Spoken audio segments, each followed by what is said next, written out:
video. This video is going to be a little different than all the others that I've made. Today I'm not cooking something that I personally have made before, but something that I'm trying for the first time. I'm going to be trying to make a copycat version of the famous bowl from KFC. And to do that, I have a bit of flour. I have half a chicken breast. I have 2 russet potatoes,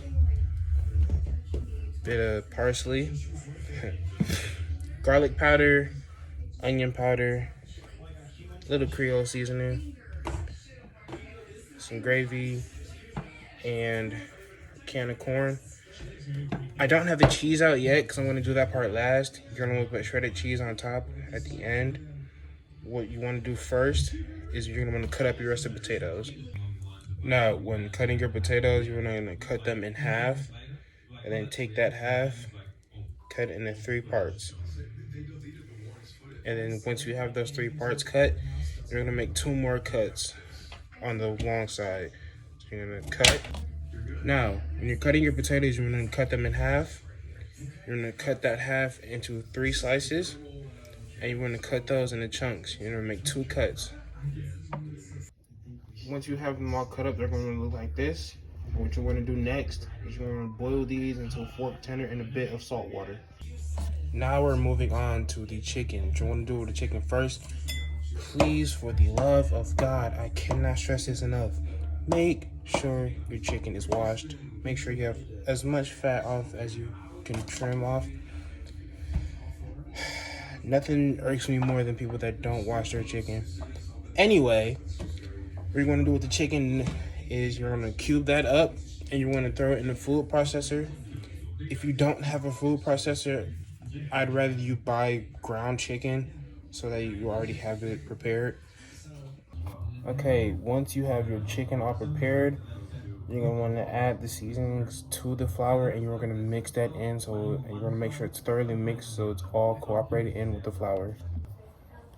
Now, what I forgot to mention earlier is in a small pot, you're going to fill it up with just a little bit of oil, enough to make sure that it covers the chicken once you put it in there. And before you even start mixing the seasoning in with the flour, you're going to heat the oil up. Now, the famous bowl calls for popcorn chicken.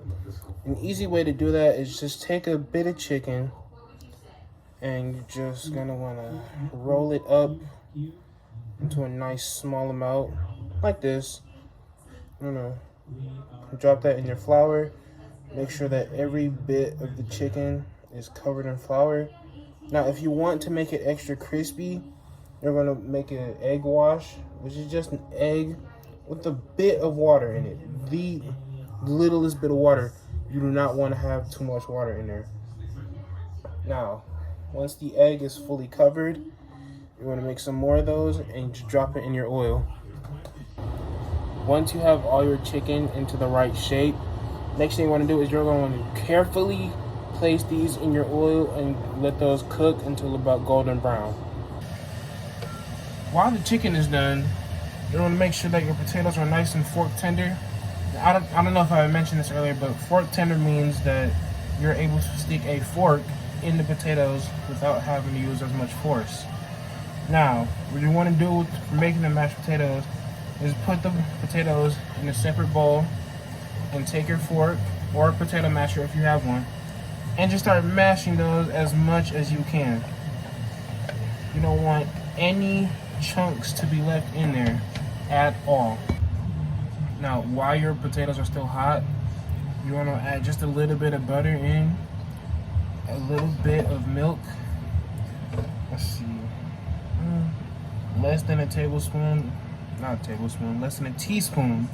of salt, and just a bit of pepper for flavor.